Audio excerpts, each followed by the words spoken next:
It is the unlikely reunion of a lifetime which millions had always hoped might happen. Now, after 39 years apart, ABBA, the biggest pop group of all time, have announced a run of shows which will be the closest fans get to seeing them on stage again. Yesterday The Sun exclusively announced how they will premiere brand new music next week and will unveil a groundbreaking stage show called Abba Voyage. The state-of-the-art concert will feature Agnetha Faltskog, Bjorn Ulvaeus, Andersson and Anni-Frid Lyngstad performing as holograms of themselves in their heyday. Now we can reveal it will be situated in a purpose-built 3,000-capacity venue in the Olympic Park in Stratford, East London, where it will open next spring.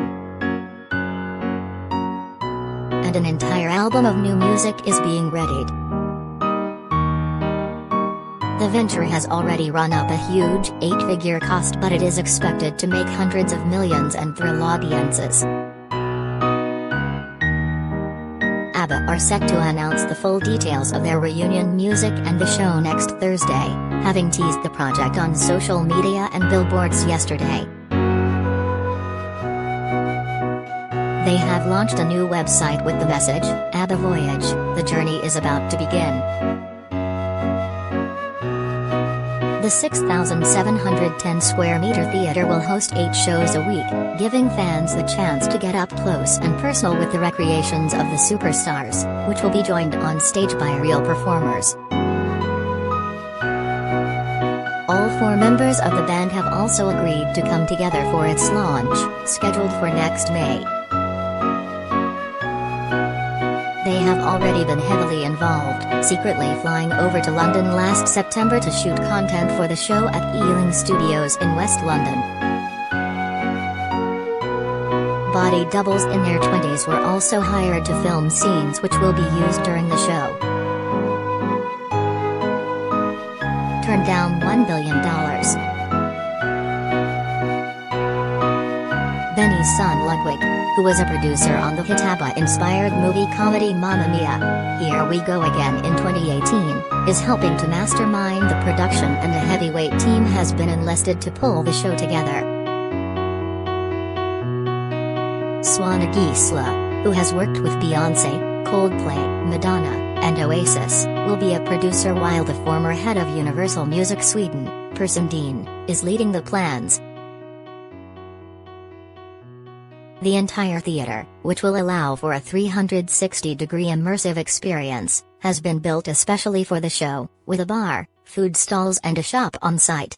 It will also have the band's name in huge illuminated letters on the front of the building. The innovative show is currently set to run until 2025, at which point it is hoped it will be transported internationally, with preliminary plans for it to move to Stockholm or Las Vegas.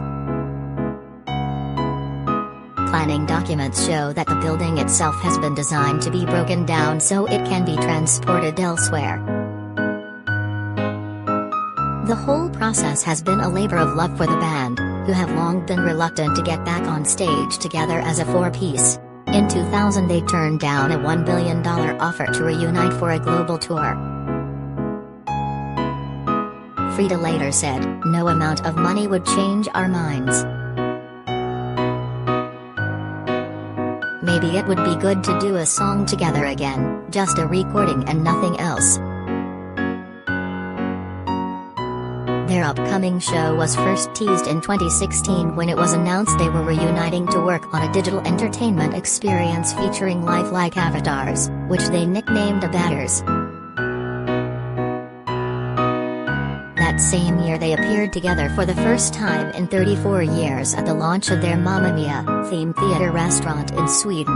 Then in 2018 they announced they had recorded 2 new songs called I Still Have Faith in You and Don't Shut Me Down, which would feature in a BBC TV special. But the release was postponed until the stage show was ready, and the concerts have been delayed due to difficulties with the technology which they also want to use for the video for their comeback single. New music this year.